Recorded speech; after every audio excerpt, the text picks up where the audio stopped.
Hello, everyone from Chelsea Fan TV. Welcome back to another episode of the CFTV preview show, the Chelsea Fan preview, the Chelsea Fan TV preview show with myself and with Kev. Kev, thanks for joining me. Always a pleasure, mate. Um, I'll be honest with you, mate. I know we're coming into the Liverpool game. Obviously, the preview. This is the preview for that game.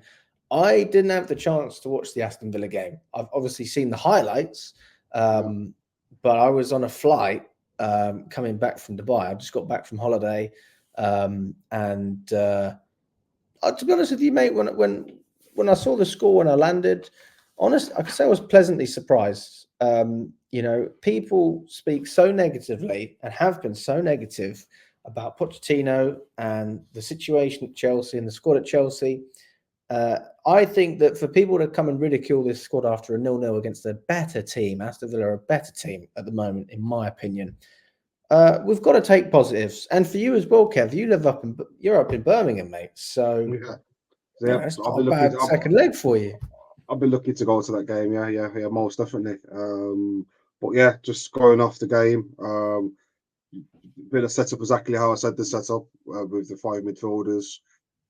They look to control the possession first half. Chelsea was showing a lot of intent. Got a couple of chances. Palmer getting one chance very early on, which he probably should have scored. And who else got the other chance? Yeah. I think Palmer got two chances, which he probably could have scored both of them. But just going off what we talked about in the last preview, if we had a number 9 in there, I think we probably would have won that game. And I did say that it'd be a close game. I predicted a 1-0 to Chelsea, and it should have been. If we take our chances, we can be a lot more of a better team. And this is the same thing we've been repeating throughout the season now. Second half, we came out the blocks flying, really. Was all over him. Villa was sitting back. Never really got into the game. I think we took them by surprise. Towards the end, they started growing more into the game. I think the last 10 minutes they controlled it. I thought at that point they'd get a goal. Watkins had a good opportunity. Great save by Petrovic, which he's been an astonishing signing so far. So tight game. Moving forward, next stop this Wednesday, the Wednesday after, going to be a tight game again. I think it's just a matter of who can take the chances in that replay game. Yeah, man. I mean, just on Petrovic, I think is a no-brainer now. We said at the beginning when Sanchez got injured, Petrovic, we need to see a lot more of him before we can say, okay, he deserves to start ahead of Sanchez. But from what I've seen in previous games, forget the Villa game, generally, I just think that Petrovic has everything that I need from a goalkeeper. He's good with his feet. He's solid. He doesn't take silly risks. But he's still able to distribute the ball. Very good shot stopper, able to make saves from inside and outside the box, and he can catch.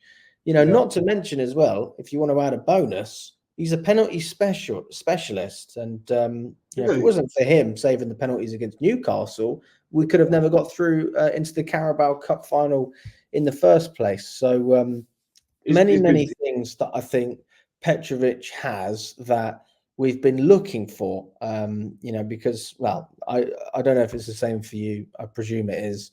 We know Kepa wasn't good enough, and Sanchez has been better than Kepa, in my opinion. That's yeah. how little I think of Kepa, but it still doesn't have enough to really challenge as a top keeper. I'm seeing all of the right traits with Petrovic, and for me, if Pochettino has any common sense, he is going to keep Petrovic in that position. And Sanchez, I'm sorry, my friend, you've just come to Chelsea to get game time because Brighton dropped you, but seems like there's a reason. And Chelsea, hopefully, have found their new number one. He's been the best keeper we've had since Thibaut Courtois. Yeah, that's what I mean. He's been fantastic. He just seems like he's an all-rounded keeper. Not many in the game at the moment. He can distribution's brilliant. He comes out and he demands the ball. Brilliant shot stopper, penalty shot stopper. He seems to have it all in his locker. And think that we signed him £15 million I'm getting Petr Cech vibes here. How we signed Cech for £7 million back then. So what a steal at that price. Sanchez now, I think he's going to be the second choice. You just want to change it. And thank God that Sanchez got that injury, because I don't think Petrovic would have got his opportunity. So bad things happen for good things to fall into place, let's say. So yeah, Petrovic has been brilliant, and I hope he can continue the performances he's becoming with the last few games. 100%, mate. I mean, as well, when we look at the Liverpool game coming up, you know, we've had so many things going against us injury wise, and the amount of games that Reece James and Ben Chilwell played together since we won the Champions League. I think they only played, I think it's 11 or 12 games together since we won the Champions League. That's crazy, to be honest with you. And, you know, we had an argument about Colwell starting or Ben Chilwell starting against Aston Villa. I personally think it was the right decision not to start Ben Chilwell, because I just don't want to risk the I think injury. Cole was meant to start, but I think He was. Cole picked up a bit of a knuckles with, didn't he? Yes, and then Alfie Gilchrist Gilchrist. came in, stepped in, and I think he did okay as well. You know, Yeah, and from then what I heard, he did Chilwell came on second half, which he was right. You think you made that prediction? You said you'd only give Chilwell half yes. 45 minutes, saving for Liverpool, which is, you know, the right thing to do. But what my argument be is, if the players are not fit, don't play him anyway. Simple as that. Like, if Chilwell's not fit, don't play him. So But you want to get them sharp still, though, Kev. So just having a 45 minutes, or even honestly a 15-minute cameo, anything can help just to get you used to be on the pitch, so that when you are fully fit, you can just go straight for it. You know, you don't have to think, oh, hang on a sec, I haven't been on the pitch for 6 months. You've already built up a little bit of experience, and over a month or so, you know, when you're back to full fitness, the team know how you play as well. Because let's not forget, when he's partnering up with, let's just say, Disasi and Silva, and mostly Gusto, then they will know how he plays straight away. So it's not just for him, it's also for his teammates to get used to him as well. obviously, yeah. Slow steps, and Gilchrist, from the first time he stepped on the pitch, he had my credits there. He's full on it, isn't he?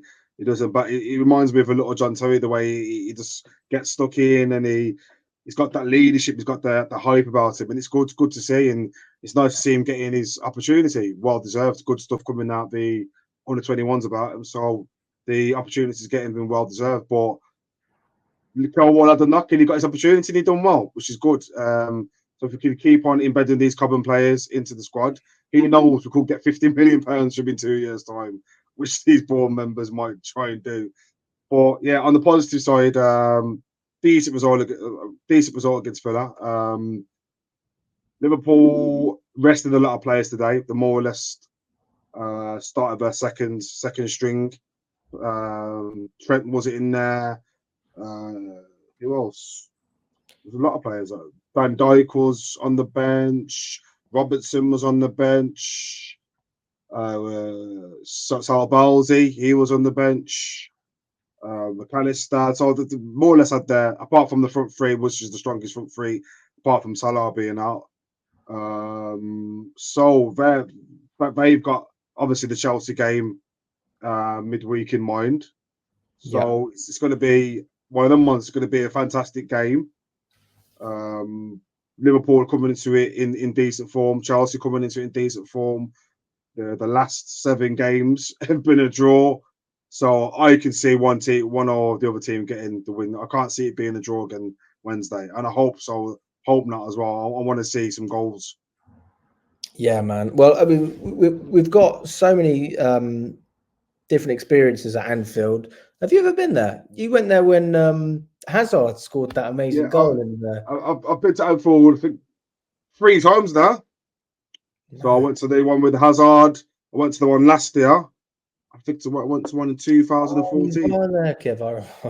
I went last year, yeah. When we was free, when we was absolutely freezing out. Yeah, I'm not going to mention the last year. Yeah, But this time no, last mate, year. I mean, we've got more options going up, and the reason that I wanted to address Chilwell is that if he does start, We've obviously got Gusto coming back from injury as well. There's potential he could play, and Nkunku is available. So, in terms of a goal scoring threat, we've seen what having proper fullbacks does. And then Nkunku, limited minutes that he's had, when we saw him come on and make his debut against Wolves, you just see a top class player. There is no embedding Nkunku into the squad. He is by far the best attacking player we have. I mean, if you want to put him in the Cole Palmer bracket, I still think he's levels ahead of him because Cole Palmer hasn't been the top scorer of a division yet. Nkunku did it twice in a row in Germany. So, I love Cole Palmer, but Nkunku is still the star man of this Chelsea team, even with the very limited minutes he's had. And if he was to come back, Kev, and get a goal against Liverpool, I mean, that would just be fantastic because we need more and more momentum to build up the confidence for this cup final. I think if there is a game, Kev, that we can lose, it's got to be the Premier League game. For me, if you lose in the Premier League, win in the cup. I said this to, God, do you remember when we lost to Leicester in the FA Cup final just after COVID? I remember I was chatting with Sky Sports, and I think it went viral actually.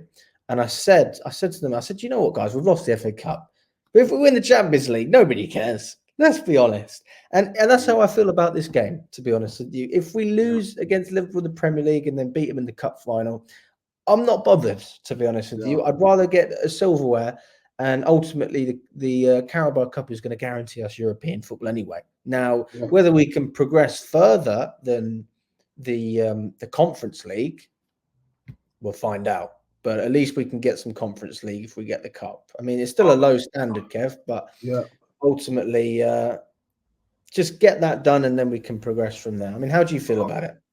I think winning Wednesday will give us the edge going into the final because, like I said, we've come up against each other the last 7 games and we've cancelled each other out. Apart from the penalty shootouts in the 2 finals 2 years ago, we've cancelled each other out. So it's becoming a bit of a ball draw game. So if whoever wins this game, psychologically they'll have the motivation to go and do it again in the final. So I disagree with that, Kev. I believe I'm a big believer in sort of that your back's against the wall kind of mentality. Now you see this a lot of the time, like we've seen it so many times with Everton. Actually, do you remember we played Everton when when Ancelotti was their manager and they went on a big run of losses, and then they ended up beating us at Goodison Park when Lampard was with them and they beat us because they were going to get relegated, and loads of other examples, but that's just the first one that comes to mind. Is when you are at the stage where you are 1 or 2 games away from being sacked, which I still think could be the case with Pochettino if we don't continue to go on a run. Not that I believe he should be sacked, I don't, but I'm just talking about the fans' general opinion, because I do think that's where Chelsea fans are at, even with the good run of form. If we go and lose against Liverpool, we will have the motivation to bounce back. I don't always think it's plain sailing, and if you win, you get more confident. I think if you lose, you get pissed off, and then you want to beat the next person. You're even more driven. So that's even more reason why I say, listen, obviously I don't want to lose this game. I'm traveling all the way up to Anfield. Nobody wants to lose, but I'm just saying, if we do end up losing this game, which I completely agree with you, Kev, I don't think there is a draw. I think someone's winning and someone's losing. Then it's not the end of the world for me. Liverpool top of the table. What am I supposed to do? Be pissed off that we can't beat the best team in the league, where their manager, one of the greatest managers they've ever had with Jurgen Klopp, has announced he's going to leave. And it's the first Premier League game back after that. And there you go. And just today, I was watching. Literally just come upstairs from watching the game, and the emotions were high. Klopp at the start of the game when they were singing, "You'll never walk alone." He looked very, very emotional. The fans looked emotional. You could tell the players were really, really up for it, and I think it's going to be the same again. These players, for me personally, it's a really good bit of PR from Klopp and Liverpool to do it now, towards the business end of the season. The reason being is, if you know your gaffer is going, And he's done so much for the club, so much for Liverpool. He's a brilliant. Like, as much as I hate saying it, I think he's a good man. Like, I like Klopp. I don't like saying it, but he's a likable person. If he says he's going now, just think about the players, what they're going to be thinking. They're going to be thinking, we need to win this league now. We need to do everything we can, fight every single game to win this league for our manager going. So psychologically, they're going to want to win every single game now. It's going to kick them on even more towards the end of the season.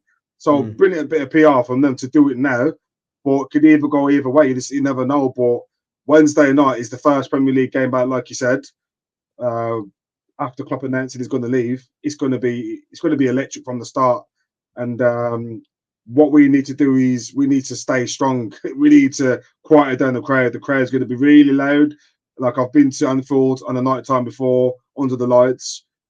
What an atmosphere. So the first and foremost, we need to quiet down that 12th man, not concede early, and let's just try and do the best we can. But it's going to be a very difficult night. Yeah, mate, and obviously Trent Alexander-Arnold's back. We know he was out for a little bit.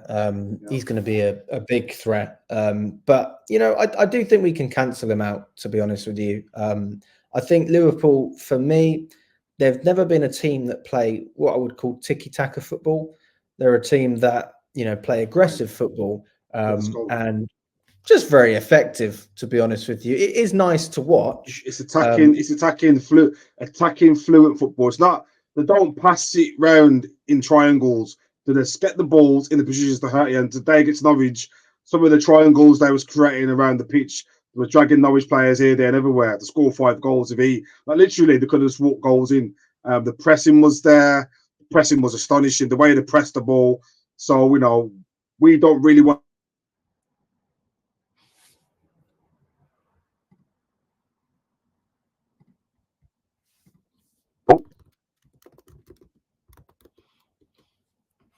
There we go, Kev.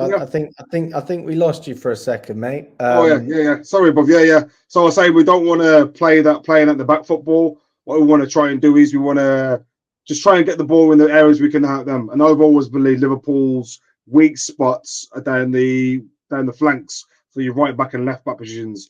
Because we all know Andy Robertson and Trent, they like to get at the field. So if we can try and get, I'd probably go with Mudryk. To be fair, I think Mudryk suits this kind of game.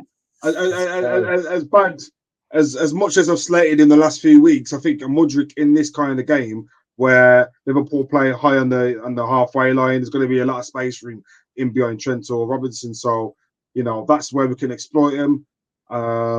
Defensively, they've not been the best Liverpool what we've seen, but they're still not leaking in as many goals. So it's going to be difficult. But I believe if we just keep it solid for as long as possible, we've always got a chance. But if they score early, it's going to be a long night. Mate, I'll be honest with you. I'm so glad that you've spoken about Mudryk as well, because the thing is, there is people after the Middlesbrough performance, which we won 6-1, by the way, said that Mudryk is just not good enough for this team. He's not going to cut it at Chelsea. I had so many Chelsea fans saying that. And where do I get this from? A lot of it is on Twitter, which is toxic anyway. But, if it's positive, it's positive. If it's negative, it's negative. Mudryk has improved every step of the way this season compared to last. And I debated you on this, Kev, and I still believe in it. And I just think he's had a little dip. He's gone up here, and he's just had a little dip. Now, how long that dip is, that's a different question, because obviously if you don't get the minutes, it's not going to be very easy to get better. But if he gets given the opportunities and still doesn't produce, then we can say, you know what, Mudryk, this is your problem. This is your fault. This is his building season, mate. And at Anfield away, we remember last year when he made his debut, he was unbelievable. Brilliant. And he was only on the pitch for 10, 15 minutes. So if we can see anything like what we saw last year, I think that would be more than good enough. And I don't see Poch going with a high press. I think we're going to sit deep, and I think we're going to counter. And I think Mudryk is a perfect player to do that, because he doesn't really like to press. I'll be honest with you, Kev. He's not really a pressing guy. No, he's not. He's someone you want to get. I think the last game I seen him play was Everton away, and he was decent in that game. He just literally stayed that wide. And when Ashley Young came out to him, you just hit it and run. But one thing I can say about Mudryk is I think he played against Middlesbrough. It makes it very easy for the defence to get the ball, and the reason being is he just runs in a straight line. I think when he gets the ball, his legs are moving quicker than his mind, if you know what I mean. He just gets the ball and he just runs in a straight line. And I was speaking to one of my friends about him the other day because Mudryk comes up quite a lot in a lot of conversations. I said, if you look at Robin, for instance, I said a video of him scoring against Fulham come up on the Chelsea website the other day. Did you ever see Robin just running in a straight line? That's why he's so deadly. Like with Mudryk, he never really does a bit of step over, cuts inside, cuts back outside, or you know what I mean? He hasn't got that about him yet. I think he just needs to be coached. I think the intense day, he gets the ball and he wants to get the ball at the pitch, but it's just too straight line. If you're a defender, all you got to do is shuffle into the line where he's running and get the ball. If he just looked up a tiny bit and try and do a bit of tricky or a bit of dribbling, he'd probably be a lot better player. So I think that he's a good player, but I just think he needs a bit of coaching. He just needs to analyze his movement a bit and just try and work on it, because right now it's just a one-trick pony. He just knows what he's going to do. He's going to get the ball and he's just going to run. No, I agree with that, mate. I do agree with that. And everyone says what you said as well. His feet and his legs works faster than his brain. I have to agree with that. You know, and when we talk about coaching as well, I will say it again, this is the second half of the season. This is where you will see, hopefully, the coaching come into some sort of effect. I don't think you can really see coaching in the first 6 months. Like when I mean that, I mean significant difference, you know. I really think it's a seasonal thing. I think it's a yearly thing. You know, and when you look at Klopp's record with Liverpool, that speaks for itself. You know, they finished mid-table, then they climbed into the Europa League, Champions League. There was a clear progression, and I think that it's going to be like that with Poch. So, and the thing with Klopp is that you cannot compare that situation to ours. They was left with a team with David Engog and. But it was still a rebuilding process, Kev. That's my point. You know, yeah, precisely. But their team right now would be a relegation team. That's what Klopp had, and so he's had to completely. And he's done it. He hasn't spent £1 billion in these years there. We've had £1 billion spent in a transfer window, more or less. So I don't think anyone could done the job Klopp's done, because what Klopp does, he improves players. I said that, I mean, the other day, Jordan Henderson, when he come from Sunderland, turned him into a great player. Van Dijk, Robertson, name it, Trent. He turns players from average players into world-class players. And that's about his coaching, his man management, and that's why he's a different breed of manager to Pochettino. He is a great manager, and I'm not trying to take anything away from Klopp, but I do think that we'll see Pochettino improve players. And Chukwuemeka's, you know, only one of the first players to come out and talk about how Pochettino's coaching has affected him. And you know, we haven't even seen Chukwuemeka on the pitch that much. And I do believe that you're going to see many more players improving and taking those steps up with that coaching. Yeah, for me, it's all about having a little bit of patience. And don't get me wrong, Kev, I was very, very close after we lost to Middlesbrough saying, what am I supporting here? But I've been given enough now to realize I was right, and I'm still right. And Pochettino is the man to lead Chelsea forward in the long term, even with a 2-year contract. If he is finishing in European football this season, picks up a Carabao Cup, fantastic. If he then gets Champions League the next year, give the man a new deal. Give the man a new deal. That's where I'm at. And you know, it is. I think the most of the negativity as well comes from him being a Spurs manager. That's why this is why I was a bit like that with getting him in the first place. With him being a Tottenham manager, you know he's not going to get time here. So a lot of pressure has come on him because of that. Well, like I said, I was comparing Chelsea from this season to last season, and we are better this season, but we need to be a lot better. Like I said, I'll judge him at the end of the season. I don't think he'll get sacked anyway till then. I'll judge him in the season. Like I said, if we win a cup, get in Europe, he's probably done just enough. But anything less than that, mate, unfortunately, I think it's time for us to probably find someone else, because I don't want to be repeating this. Because at the end of the day, if performance is not getting better up until the end of the season, this is height. If you see what I'm trying to say, there's no more. You can't go forward. If you can buy another 10 players, it's still going to be the same thing. Because, like I said to you about Unai Emery with coaching, it's not the players you've got; it's the coaching. Like I said, he inherited the team that Gerrard had, and he brought them from the bottom 3 to 8th place with the same players. So, what will Pochettino do differently if he signed another 10 players next season? I don't think, because the coaching would it be the tactics and the coaching, would it be up to a standard? So maybe it's better we get a better manager in. But it's all ifs, buts, or maybe. So starting lineup, what would you say about the starting lineup going into the game? Obviously, we've rested a couple of players. Badashile came into it against Villa. Obviously, we had Disasi right back. Obviously, Gusto's back. So wait, Disasi didn't play as a right back against Villa though. That was Alfie Gilchrist. It was Gilchrist. Gilchrist, yes, we rested Disasi, which he played a good game against Middlesbrough. Conor Gallagher came back into the mix. Broha, he dropped to the bench. Madueke started. So, what would be your thinking going to the game? We'll obviously know we're not going to see the most of possession against Liverpool. That's we the already thing. know We're that. Have a low block, mate. That's Yeah. the way I see it. So having a low block, what kind of formation, what kind of tactics would you do? Would you go to counter against them? So what players would you use? Yes, mate. I would definitely go out and look to counter. For me, it's I don't want to overcomplicate it. For me, you've got to keep things simple. I think Pochettino's going to start Sterling. I don't think Sterling should start, but I think he's going to start him. If I could choose, I would personally have Mudryk on the left, Madueke on the right, Palmer down the middle with Broha up front. That's what I would want to see. On the left, as a left back, honestly, if we're sitting back anyway, I have no problem playing Badia Shield there again. I have no problem with that because he won't need to press and go up. And then at halftime, bring on Chilwell.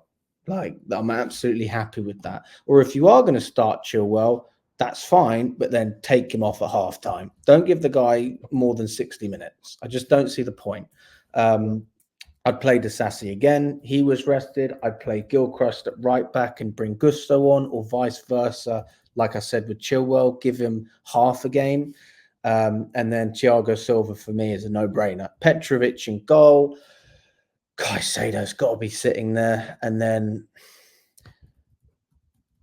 actually, I'd have to change it then. We wouldn't play Broha then. We would play Palmer as a false 9 because I know he's going to play Gallagher. I know he is. And then you'll have Enzo and Caicedo. So, I mean, if it was up to me, maybe I wouldn't. No, you would have Gallagher. This is the game for Gallagher. I'll be real. This is the kind of game where, I mean, Gallagher was fantastic on the opening day against Liverpool. So this is the one. So it is a bit of a tricky one.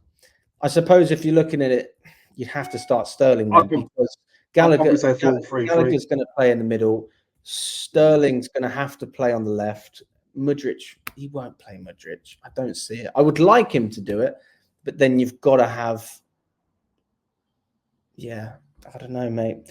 It's difficult. That's my issue. If we start Gallagher, we won't be able to start a striker. But it's a lot difficult when you haven't got that number 9. Obviously, Jackson's going to be coming back anytime soon as well because Cameroon went out the Senegal, isn't it?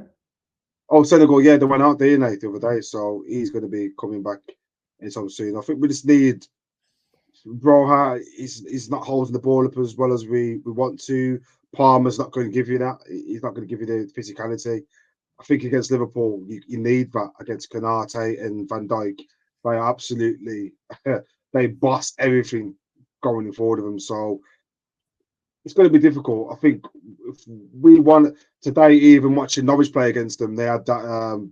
What's that striker for Norwich now? They signed. He's an ex-Burnley player. Give me 1 second. I'll get that now. They had Barnes. Ashley Barnes, it is.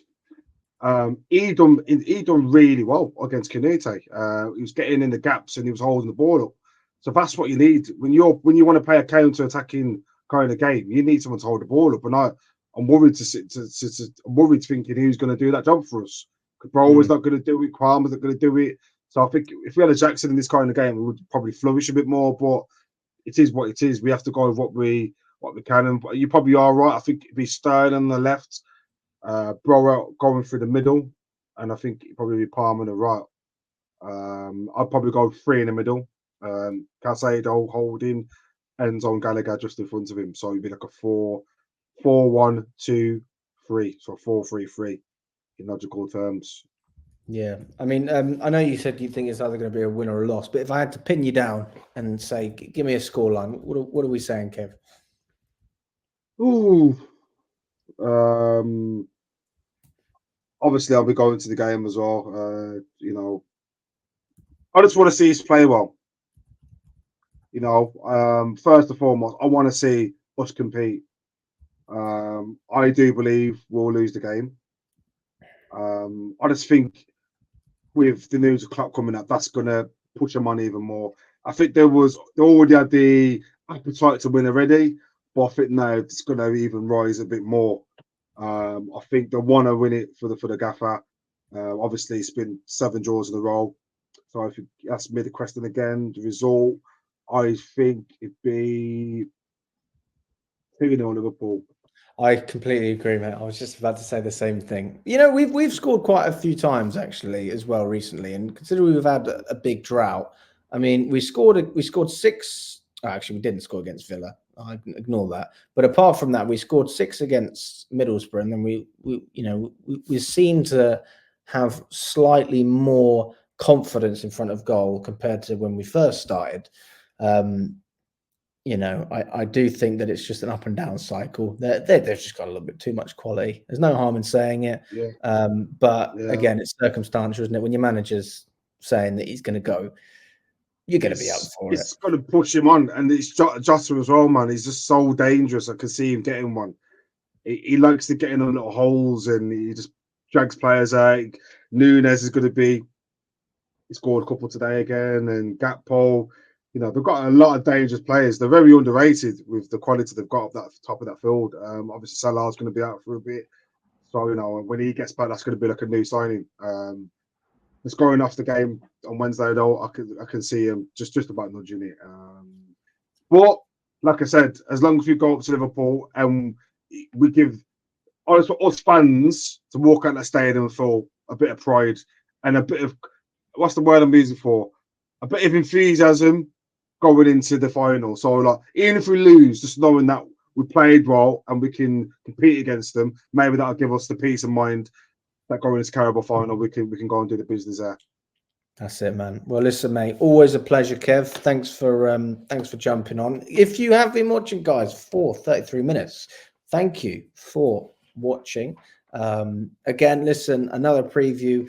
We're not particularly confident, but I certainly feel a lot more upbeat than I did maybe a month ago about Chelsea, which is always a nice feeling. I don't feel like I felt like that consistently for a while. So if we can keep that going, Chelsea, that would be fantastic. If you agree or disagree with anything we've said, let us know in the comments. And if you haven't already, subscribe to the channel, guys. It always helps. But apart from that, we will see you guys very soon up the Chelsea, and have a great